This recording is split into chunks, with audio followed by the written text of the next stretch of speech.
Tong nanonood na to, basa ko na to eh.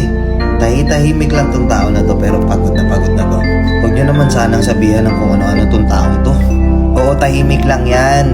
Oo, maloko lang tong taong to. Palatawa. May pangarap din yan. Pero tahimik lang siya. Akala nung iba, akala nung mga tao sa paligid na itong taong to, wala siyang mararating sa buhay. Pero sikreto mo sa sarili mo, diba may pangarap ka sa buhay? May gusto kang marating. May gusto kang gawin.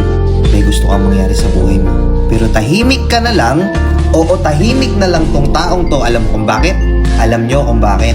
Tahimik na lang tong taong to kasi wala naman talagang sumusuporta sa kanya. Hindi nakikita ng mga tao sa paligid niya yung vision niya para sa sarili niya. Totoo, di ba? Hoy, totoo, di ba? May pangarap ka na naglalaro sa isip mo pero hindi mo magawa. Nawawalan ka ng pag-asang ituloy.